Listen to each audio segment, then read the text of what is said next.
Macca's Guides.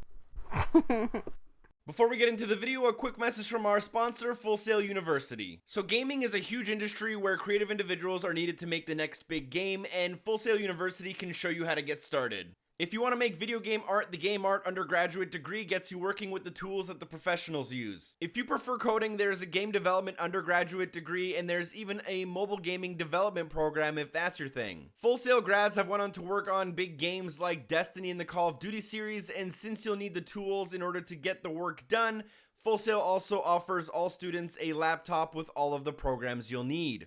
So go ahead and visit the link in the description if you'd like to learn more. Thanks. Hey guys, Macca here. Welcome to my review of the Narco Road DLC for Ghost Recon Wildlands, one of the most disappointing DLCs I may have ever played. Now, if you love this DLC, don't let me ruin your opinion. Feel free to click away. However, I do have a lot of criticisms about this DLC, and overall, I won't recommend it. However, I want to be more specific as to why.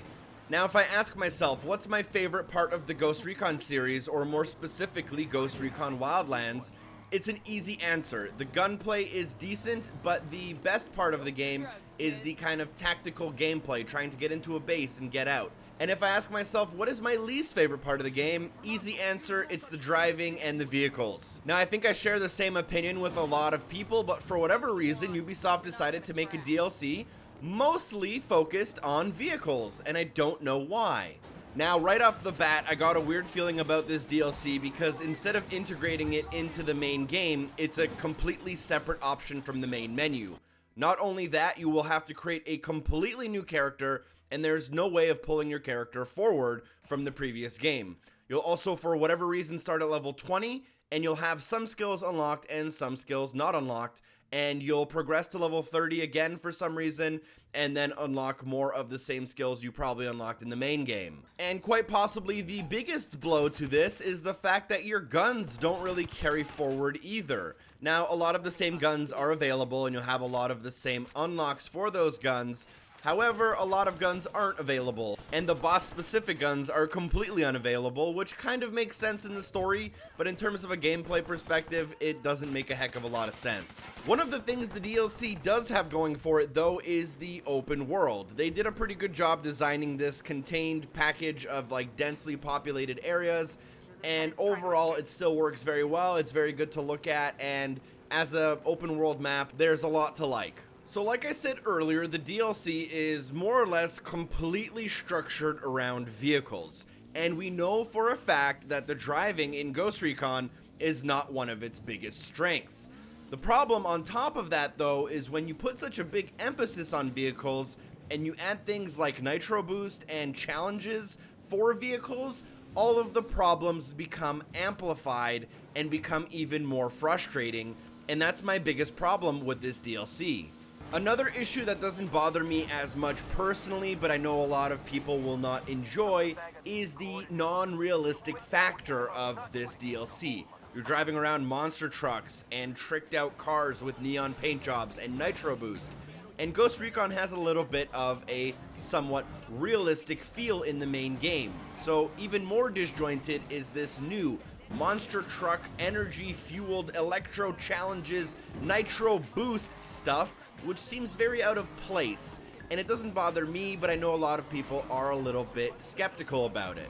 Now, in my opinion, all of this kind of stuff could be somewhat forgiven if the experience of this DLC was really great in co-op, and me and my friends were able to have a lot of fun.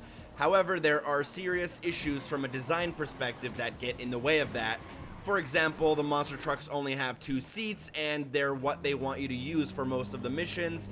Another thing here is that although there is a cool bar that you need to fill with followers in order to unlock the next boss, not everyone's bar is going to fill at the same rate because you guys are going to be doing different tricks and different jumps along the way, which means that you'll eventually reach a point where some people have a boss unlocked, but some people don't, and then people end up waiting for other people, or you end up having to separate into solo mode to do certain missions for your co-op partners to catch up to you, and you end up feeling like you're not really doing missions together, you're all just doing your own things in order to get some progress, but it doesn't feel like you're working towards a common goal, and it's very hard to have fun together because of that.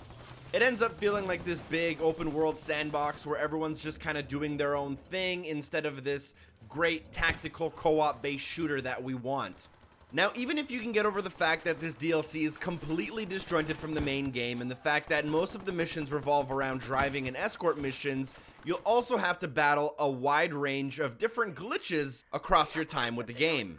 In my somewhat short time with the DLC, I encountered a wide range of video glitches such as a blinking screen when I use Nitro Boost, audio glitches such as repeating dialogue over and over and over again during missions, and even bigger glitches in co-op where not everyone was able to see the mission objective or participate in the mission in the first place. I've even seen glitches where the wrong person is rewarded with an achievement, and glitches where you have to restart the entire game in order to get a mission objective to show up. To me, it's pretty obvious that this DLC was an attempt to make Ghost Recon Wildlands more like GTA 5 Online.